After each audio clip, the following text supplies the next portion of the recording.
Exato, vamos abrir essa edição do Jornal Jovem Pan indo a Brasília para falar sobre articulações políticas, porque hoje o presidente da Câmara dos Deputados, Arthur Lira, ele fechou a formação de um novo bloco parlamentar que vai se tornar o maior da casa. Assunto para a repórter Berenice Leite, que chega ao vivo aqui ao Jornal Jovem Pan. Berenice, boa noite a você, seja muito bem-vinda. Conta para a nossa audiência, quantos parlamentares formarão esse super bloco e como foi essa articulação de Lira para conseguir chegar nesse desfecho? Oi, Daniel, boa noite a você, a Lívia, a todos que nos acompanham. Olha, 175 parlamentares compõem esse super bloco, uma articulação do presidente da Câmara, Arthur Lira, que não está aqui nesta semana, mas no dia de hoje mostrou mais uma vez a sua força, o seu poder de negociação. Reúne, então, este super bloco 9 partidos, né? Já havia, inclusive, uma sinalização por parte do presidente da Casa, um interesse de formar uma maioria ampla para ter, inclusive, aí influência na votação dos projetos, das propostas de emenda à Constituição. E após esta sinalização, ele estava ali junto com a União Brasil, teriam 108 parlamentares. Houve também aí uma aproximação do PDT e do PSB, que é o partido do vice-presidente Geraldo Alckmin, e outros partidos menores também foram agregando, né? Eu digo aí Solidariedade, que também é um partido mais próximo, né, da base aliada do presidente Lula. E este superbloco, ele terá um revezamento, né? Um rodízio. A cada 2 meses, um líder de um partido diferente assume, então, o comando do superbloco. Neste primeiro momento, quem assume a liderança do superbloco é o deputado federal Felipe Carreiras, do PSB de Pernambuco. Ele que no dia de hoje, no lançamento aqui durante a entrevista coletiva, disse, inclusive, que este superbloco tem o objetivo de garantir governabilidade para o presidente Lula. Vamos acompanhar. Nós do PSB, do PDT, do Solidariedade, partidos do campo de centro-esquerda, nós do PSB, aliados de primeira hora do presidente Arthur Lira, vamos iniciar a largada desse bloco simbolizando que é um bloco que vai procurar ajudar ao presidente Lula a pavimentar governabilidade e ter uma base sólida aqui na Câmara. E olha, eu conversei com os parlamentares que integram as lideranças dos partidos que estavam aqui hoje na Câmara, né? Porque dizem as más línguas que este superbloco veio para engolir o blocão que foi lançado oficialmente aí há 2 semanas, que inclui o MDB, o Republicanos, que até então dizia ser um partido independente, entre outros.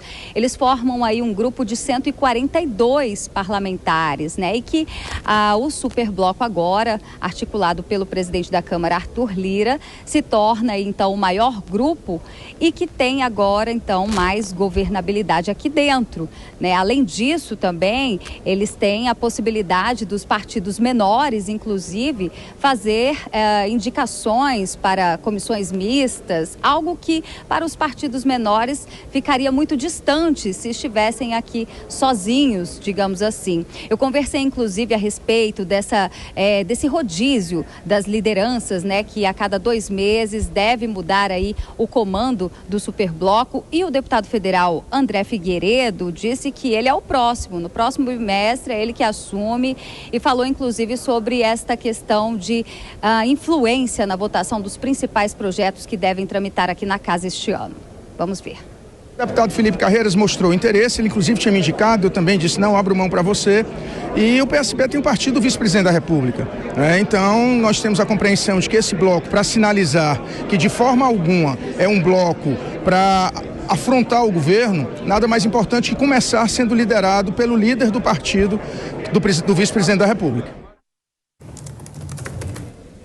E olha, além da disputa, né, a distribuição de cargos, na verdade, existe uma disputa inegável entre estes 2 blocos a partir de agora, disputas pela relatoria dos principais projetos de lei também, quem assume aí o comando das comissões mistas que analisam as medidas provisórias. Sem dúvida, são 2 blocos que vão disputar a preferência do Planalto. Volto com vocês. Pois é, as articulações na Câmara Federal e a formação desse superbloco com 175 deputados em destaque com a Berenice Leite, que volta daqui a pouco no Jornal Jovem Pan. Valeu, Berê. Seguimos com as análises e as opiniões dos nossos convidados, Nelson Kobayashi e também Marcelo Suano, nesta edição. Boa noite a vocês, sejam bem-vindos. Nelson Kobayashi, eu começo contigo. É curioso que estamos falando de um superbloco com partidos bem diferentes, né? Tem siglas à esquerda, como o PSB, o PDT, de centro, como o PSDB, mas também siglas à direita, né? PP, União Brasil, o Patriota, inclusive, que é considerado, inclusive, de extrema direita. Enfim, como administrar esse superbloco? Garantir governabilidade, mas existem muitos parlamentares distintos sob o ponto de vista ideológico. Esse é um desafio. A gente vê que o fisiologismo está em todos os lugares, né? Primeiro, muito boa noite a você, Daniel, Lívia, Marcelo Suano e a toda a nossa audiência. A formação desse superbloco com 175 deputados é uma reação do presidente da Câmara dos Deputados, Arthur Lira, à formação de um bloco que nós tivemos recentemente com 142 deputados que formavam ali uma espécie de dissidência do Centrão. Isso mostra agora, diante desses dois blocos, ou grandes blocos formados, que os partidos dos extremos ficarão pressionados. Quais partidos? O PL, que é o partido do ex-presidente Bolsonaro, que tem uma posição firme de oposição ao governo, e o próprio PT, que é o partido do governo. Esses partidos, que são as duas maiores bancadas da Câmara dos Deputados, ficam isolados diante da formação desses dois grandes blocos de centro, que congregam, sim, partidos mais à esquerda, mais à direita, mas que estão dispostos a negociar ali os apoios aos projetos do governo e que mostram que o fisiologismo, o centrão, os partidos ou os parlamentares estão abertos à negociação com o governo federal. Agora, o presidente Arthur Lira mostrou força diante ali daquele bloco anterior e ele passa por cima novamente ao comando do centrão na Câmara dos Deputados, especialmente e, claro, com muita relevância no Congresso Nacional. Quero continuar nesse ponto com você, Marcelo Suano. A Berenice brincou, dizem as más línguas, que seria uma reação à formação daquele bloco anterior, mencionado agora pelo Kobayashi, de 142 deputados, o blocão do Republicanos sem a participação de Lira. Dizem as más línguas, e são muitas as más línguas, sim, porque com a formação daquele bloco que atuaria, segundo os próprios líderes dele, a favor do governo, garantindo também governabilidade ao governo, dessa forma Lira perderia o poder de articulação tão importante com o governo para garantir governabilidade ao Palácio do Planalto. Como você visualiza agora a participação desses dois grandes blocos que têm esse poder e essa intenção de ajudar o governo, mas podem digladiar entre si? Inicialmente, boa noite, Lívia, boa noite, Daniel, Nelson, essa equipe fantástica da Jovem Pan, pela qual sou tão apaixonado, esse público maravilhoso que nos acompanha. Olha, foi maravilhoso quando você já tem uma exposição como a que o Nelson fez. E as perguntas, como foi que apresentou aqui, quase um prefácio, uma introdução de todo o problema.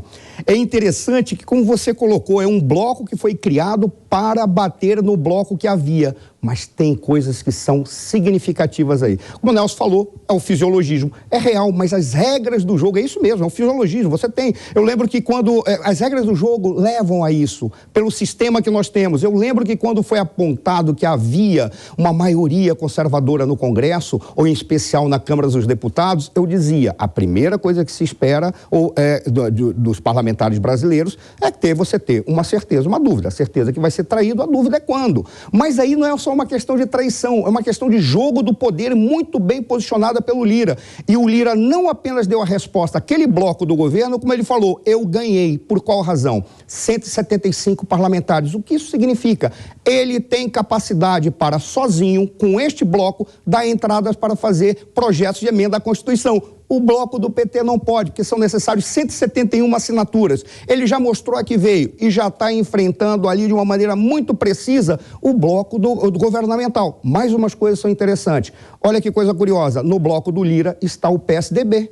no bloco do Lira há outros partidos de centro-esquerda, ou melhor, partidos mais aí configurados como centro-esquerda, que fazem a base do governo. O que ele está dizendo? Eu tenho uma capacidade de atuar sozinho e posso agregar aqueles que não fizeram bloco nenhum, como o PL, que tem a maioria dos deputados da Câmara. Aí, além disso, o que o Lira mostrou? Eu, por ter o maior bloco, eu tenho prioridade na indicação do desenho das comissões, além disso, de proposituras que podem ser apresentadas, ou proposições que podem ser apresentadas.